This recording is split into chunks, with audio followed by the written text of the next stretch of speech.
اور فاعبد اللہ مخلص له الدین، خالص اللہ کی بندگی اور عبادت کرو۔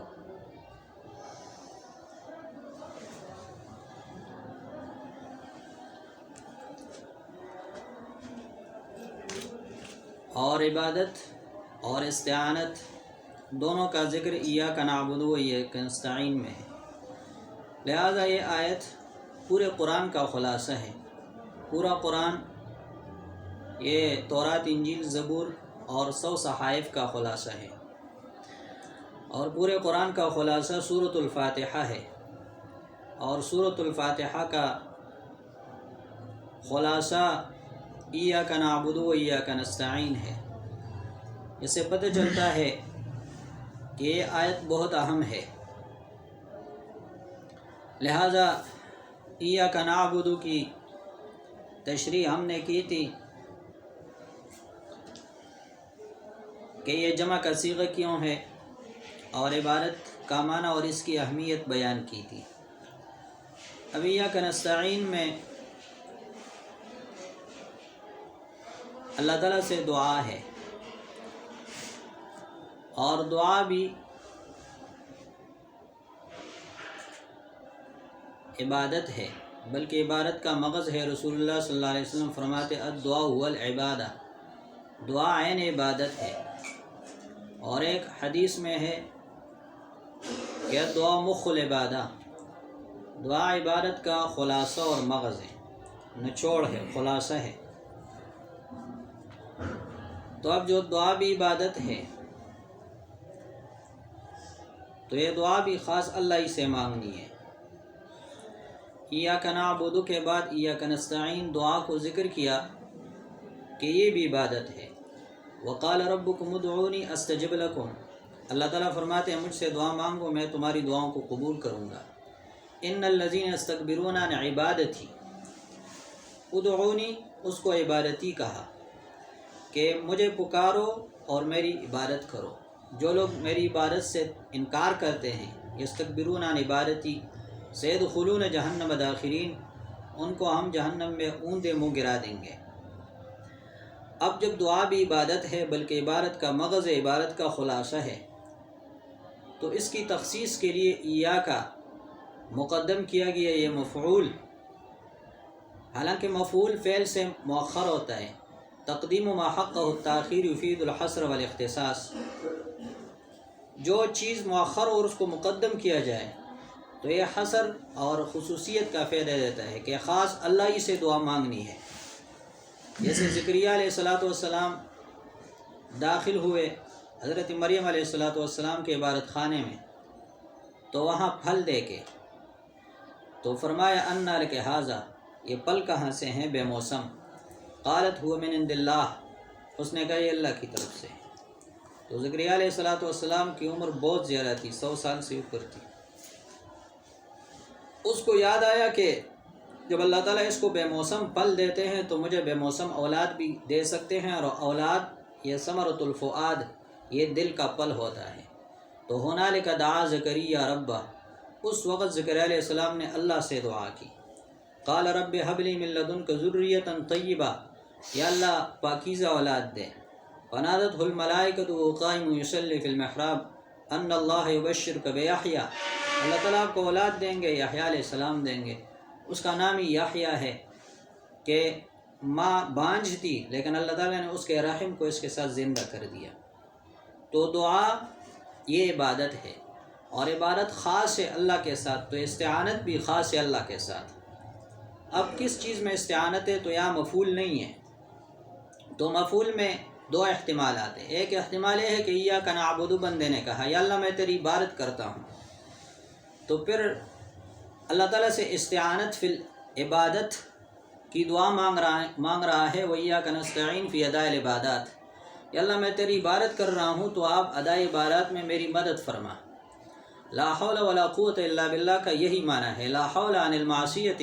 عبداللہ ابن مسعود رضی اللہ عنہ فرماتے ہیں کہ گناہ سے بچنے کی طاقت انسان میں نہیں ہے، ولا قوت علی الطاعت، اور کسی نیک کام کرنے کی طاقت نہیں ہے، الا باللہ، مگر اللہ کی مدد سے، یعنی ثابتان لاحد الا بعون اللہ، عون کہتے ہیں امداد طلب کرنے کو، استعانت کہتے ہیں اپنی حاجات اور مشکلات میں اللہ کے پکارنے کو، اللہ تعالیٰ سے مدد طلب کرنے کو استعانت کہتے ہیں۔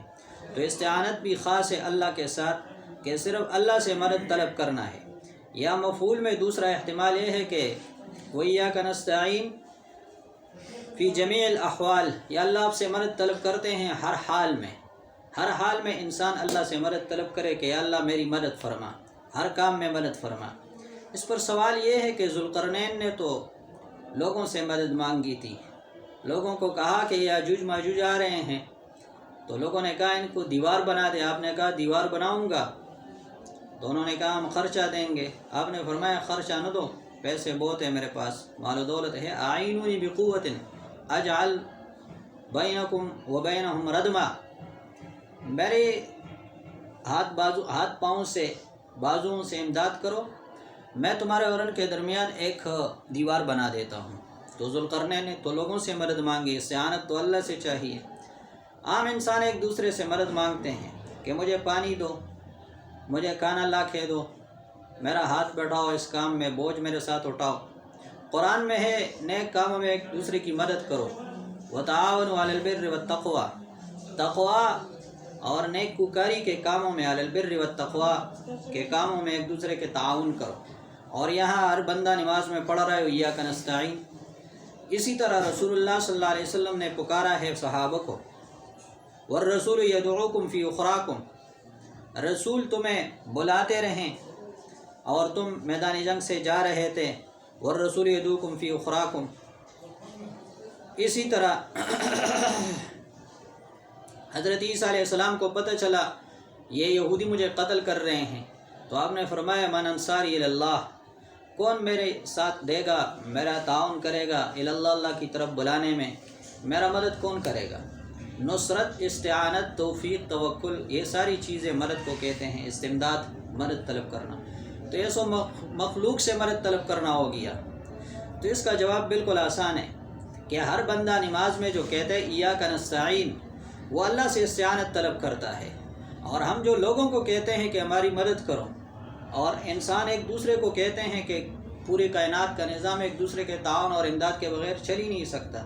ہر انسان دوسرے کو محتاج ہے، ہر انسان دوسرے کے امداد کا محتاج ہے، امداد تو اس کے بغیر ہو ہی نہیں سکتا۔ تو اس استعانت، مخلوق والے استعانت میں اور اللہ والے استعانت میں فرق ہے۔ فرق یہ ہے کہ اللہ جو استعانت اور امداد مخلوق کی کرتے ہیں، وہ یہ امداد اور استعانت کرتے ہیں کہ اسباب بھی پیدا کرتے ہیں اور بلا اسباب بھی حاجات کو پوری کر دیتے ہیں، اور ایسے افعال بھی کرتے ہیں جس کے کرنے پر کوئی اور قادر نہ ہو، جیسے صحت دینا، زندگی دینا، موت دینا، اولاد دینا، کامیابی دینا، ناکامی دینا۔ اور بندے جو ایک دوسرے کے ساتھ تعاون اور امداد اور اعانت کرتے ہیں، تو وہ ما تحت الاسباب ہوتا ہے۔ وہ صرف اسباب کے درجے میں اسباب استعمال کر سکتے، اسباب پیدا نہیں کر سکتے۔ اس لیے علماء فرماتے ہیں کہ استعانت کی دو قسمیں ہیں۔ ایک استعانت ما تحت الاسباب ہے، اسباب کو ایک دوسرے کے لیے استعمال کرنا، یہ تو اس درجے میں مخلوق ایک دوسرے کے ساتھ تعاون کر سکتے، اور اس تعاون کا حکم بھی ہے من کان فی حاجتہ کان اللہ فی حاجتہ، جو اپنے مسلمان بھائی کا امداد کرتا ہے اللہ تعالیٰ اس کی امداد کر دیتے ہیں، یعنی ما تحت الاسباب، اسباب کو استعمال کر کے۔ اور اللہ تعالیٰ سے جو لوگ استعانت طلب کرتے ہیں وہ ما فوق الاسباب ہوتا ہے۔ امور غیر عادیہ میں، امور غیر عادیہ ان امور کو کہتے ہیں جس کو اللہ کے علاوہ کوئی نہ کر سکے، جیسے اسباب کو پیدا کرنا اور بلا اسباب کسی کی ضرورتوں کو پورا کرنا، ایک سبب کی بجائے دوسری جگہ سے ضرورت کو پوری کر دینا، اور اسی طرح اولاد دینا، ہدایت دینا، شفا دینا، تو یہ سارے اللہ تعالیٰ ہی کرتے ہیں۔ اور امور عادیہ میں انسان ایک دوسرے سے مدد طلب کر سکتے ہیں، جیسے ایک انسان دوسرے کو کہتے ہیں میرے ساتھ بوجھ اٹھاؤ، تو پھر ایسے اسباب کو اختیار کرنا، اس کی دو قسمیں ہیں۔ اولاً ایسے اسباب کو جب انسان اختیار کرتے ہیں، اس کی اولاً دو قسمیں صحیح مسلم میں آپ نے پڑھا ہے۔ ایک ہوتے ہیں اسباب غیر مشروعہ، ناجائز اسباب، مثال کے طور پر مالدار ہونے کے لیے ڈاکہ کرنا، چوری کرنا، دوسرے کا مال غبن فاحش سے، بیوع فاسدہ سے، اور اسی طرح ناجائز طریقے سے ہڑپ کر دینا، یہ ناجائز ہے شرعاً۔ اور ایک امور مشروعہ ہے، اسباب مشروعہ۔ پھر اسباب مشروعہ کی 3 قسمیں ہیں، یعنی جو جائز اسباب اختیار کرنے ہیں اور اس میں انسانوں کے ایک دوسرے کی مدد کرنا ہے، اس کی 3 قسمیں ہیں۔ ایک وہ اسباب ہوتے ہیں جن کا شریعت نے حکم دیا ہو اور سبب مسبب کا رابطہ اور سبب سے مسبب کا پورا ہونا، اللہ تعالیٰ نے ایک عادت اور طریقہ بنایا ہو کہ یہ سبب اختیار کرو گے تو یہ کام ہوگا۔ جیسے نکاح کرنا اولاد کے لیے، اس کا حکم ہے کہ نکاح کرو، فانکحوا، نکاح کرو، وانکحوا الایام، غیر شادی شدہ لوگوں کی نکاح کراؤ۔ یہ والدین کی ذمہ داری ہے غیر شادی شدہ لوگوں کی نکاح کرائے۔ یہ کلپ سنا تو غیر شادی شدہ لوگوں کا نکاح کرانے والدین کی ذمہ داری ہے، جن کا نکاح نہ ہو وہ نکاح کرے۔ فانکحوا ما طاب لکم من النساء، روزی کمانا، حلال روزی کمانا عبادت ہے۔ طلب و کسب الحلال فریضۃ بعد الفریضہ، یہ عبادت ہے۔ اسی طرح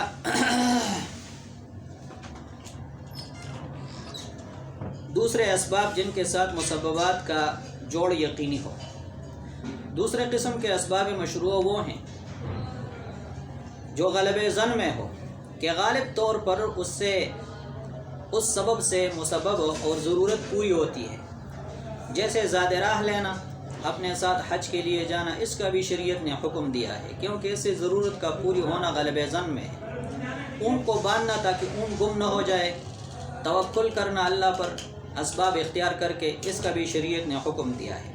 تیسرے قسم کے اسباب وہمی ہے، کبھی ان سے فائدہ ہوتا ہے کبھی نہیں ہوتا، اس میں انسان کو اختیار ہے، اگر اختیار کرے تو ٹھیک ہے، نہ اختیار کرے تو اس کی مرضی۔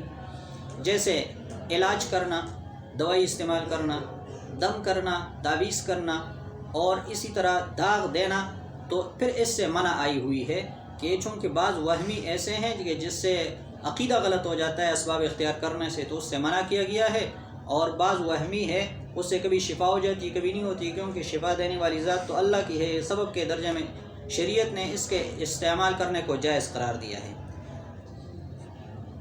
ایاک نعبد و ایاک نستعین، ہم تیری بندگی کرتے ہیں اور تجھ سے ہی مدد مانگتے ہیں۔ اب سوال یہ ہے کہ ایاک نعبد، یہ بھی عبادت ہے، ہم تیری عبادت کرتے ہیں، اور دعا بھی عبادت ہے، تو استعانت کا ذکر عبادت کے بعد دوبارہ کیوں آ گیا؟ قرآن میں تو تکرار نہیں ہے، تو اس کے 6 جوابات ہیں۔ پہلا جواب یہ ہے کہ ایاک نعبد، یہ عام ہے، یا اللہ ہم عبادت کرتے ہیں، تیری عبادت کرتے ہیں، تو عبادت تو بہت سارے لوگ کرتے ہیں اللہ تعالیٰ کی، لیکن ساتھ ساتھ شرک بھی کرتے ہیں۔ وما یؤمن اکثرهم باللہ الا هم مشرکون، اللہ پر ایمان لغوی بھی لاتے ہیں، ساتھ شرک بھی کرتے ہیں۔ تو رد شرک فی الاستعانت کے لیے ایاک نعبد رد شرک فی العبادت تھا، وایاک نستعین رد شرک فی الاستعانت ہے کہ لوگ مخلوق سے مدد مانگتے ہیں، کوئی یا علی مدد کا نعرہ لگاتا ہے، کوئی یا غوث اعظم کا نعرہ لگاتا ہے، کوئی یا عبدالقادر جیلانی کا نعرہ لگاتا ہے، کوئی کیا نعرہ لگاتا ہے، کوئی کیا نعرہ لگاتا ہے۔ تو رد شرک فی الاستعانت قیامت تک کہ استعانت ما فوق الاسباب، اسباب سے ہٹ کر کسی کو قادر اور عالم الغیب سمجھ کر پکارنا، یہ شرک ہے۔ اس شرک پر رد ہوا وایاک نستعین، یا اللہ ہم استعانت تجھی سے مانگتے ہیں، تو اہمیت کے لیے دوبارہ اس کا ذکر ہوا مستقلاً، تو یہ تخصیص بعد تعمیم ہے۔ ما قبل میں ایاک نعبد ہم عبادت کا ذکر تھا، وایاک نستعین میں خاص استعانت کا ذکر ہوا، یا ایاک نعبد یہ وسیلہ ہے، ایاک نستعین یہ دعا ہے۔ پہلے وسیلہ کا ذکر ہوا کہ اللہ ہم تیری عبادت کرتے ہیں تو آپ ہماری مدد فرما، دعا وسیلہ۔ وسیلے کی 3 قسمیں ہیں، ایک ہے وسیلہ اپنے نیک اعمال کو اللہ کے سامنے پیش کرنا کہ یہ نیک عمل میں نے کیا، یا اللہ میری دعا قبول فرما۔ ایک یہ کہ نیک بندے کو آپ کہے کہ آپ میرے لیے دعا کر دے، یہ 2 قسم کا وسیلہ بالاتفاق جائز ہے۔ تیسرا یہ کہ آپ مردے کی وسیلے سے دعا کریں کہ اللہ فلاں بندہ نیک بندہ ہے تو اس کے نیک اعمال آپ کے دربار میں قبول ہے، تو آپ مجھ پر مہربانی فرما اس کے نیک اعمال کی برکت سے۔ تو یہ اہل سنت والجماعت کے ہاں جائز ہے، معتزلہ کے ہاں ناجائز ہے۔ یہ وسیلے کی 3 قسمیں ہو گئی۔ تو ایاک نعبد یہ وسیلہ ہے، اور نستعین دعا ہے۔ ایاک نعبد بندے نے کہا ہم تیری عبادت کرتے، تکبر کا خطرہ تھا تو عاجزی پیش کر دی، وایاک نستعین۔ یا چوتھا فرق یہ ہے کہ انسان کامل بنتا ہے 2 کاموں سے، ایک یہ کہ محنت کرے، لیکن صرف محنت سے کام نہیں چلے گا، ساتھ ساتھ دعا بھی کرے۔ ایاک نعبد محنت فی العبادت ہے، وایاک نستعین دعا ہے، یعنی محنت بھی کرو گے ساتھ دعا بھی کرو گے۔ یا پانچواں فرق یہ ہے کہ ادب شریف بتایا جا رہا ہے کہ جب آپ نے عبادت کر لی، تلاوت کر لی، نماز پڑھ لی، تو حج کر لیا، عمرہ کر لیا، مسجد بنا دی، خانہ کعبہ کی تعمیر ہوئی، تو ادب شرعی یہ ہے ایاک نعبد، جب آپ نے عبادت کر لی، ہم عبادت کرتے ہیں، اس کے بعد دعا بھی مانگو، ایاک نستعین۔ یا چھٹی وجہ یہ ہے کہ ایاک نعبد میں انسان کو کہا گیا کہ تو کاسب ہے، انسان کسب عبادت کرتا ہے لیکن خلق اللہ کرتے ہیں، یہ اہل سنت الجماعت کا عقیدہ ہے۔ ایاک نعبد، یا اللہ ہم عبادت تو کرتے ہیں لیکن عبادت آپ کی طاقت اور استعانت کے بغیر نہیں ہو سکتی، تو ایاک نستعین، تو کاسب انسان ہے اور خالق اور فاعل اللہ ہے۔